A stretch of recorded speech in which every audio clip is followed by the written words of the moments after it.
This video is brought to you by Osmocote, the planter's plant food. Hi, I'm Ryan Lee from Indiana University. I'm a plant biologist here, and it's late fall here in southern Indiana, and I thought I would talk to you about the American persimmon. First of all, the American persimmon, botanically, it's a member of the ebony family, so that's the same kind of wood that's used in making really fine furniture or piano keys even. So the lumber from these trees is very, very valuable.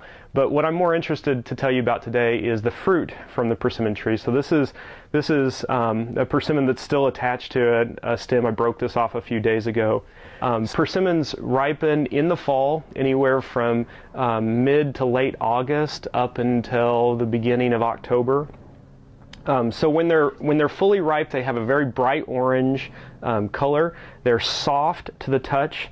They are a berry. That means that they have a soft skin and a jelly-like flesh with a lot of seeds on the inside. The natural habitat of persimmons is anywhere from southern Indiana, we're at the northern border of the habitat, all the way down to the Gulf of Mexico. So it's very, very much a southern fruit. However, there are commercial varieties available that can grow anywhere from zones 5 to 9. So that's anywhere from southern Wisconsin all the way to the Gulf of Mexico. So you can probably find a variety that will grow in your neighborhood. They taste very much like an apricot with kind of a cinnamon flavor. I think they taste like pumpkin pie. They're very good.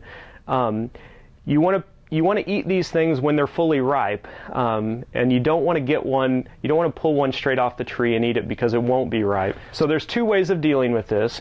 You can pick them off the tree, but you won't want to eat it there. You'll want to set this somewhere where it can ripen for a few days, turn soft and very bright orange, and then you're ready to eat it. Or you can wait until they fall off the tree. Once they fall off the tree, you're sure that they're ripe, and that's how most people deal with these.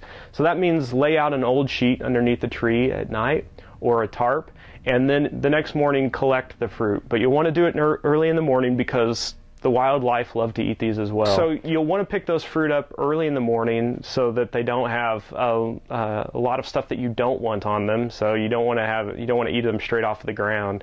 You'd probably want to cook them before you eat them. To get a high yield of persimmons from a tree, you typically need 2 trees, a male and a female tree. So that's not entirely true. So these trees don't exactly exist in male and female trees. However, self-fertilization in a tree happens at a very low rate. So it's a lot better to have a pollinator tree and several female trees. One tree you can get fruit, you won't get a whole lot of fruit from. So you often plant these in groves. Some commercial varieties are actually sold as pollinator trees. So you will see pollinators versus some female trees. I'm Ryan Lee. This has been some information about a really great fruit called the persimmon, and I hope that you'll try some in your garden.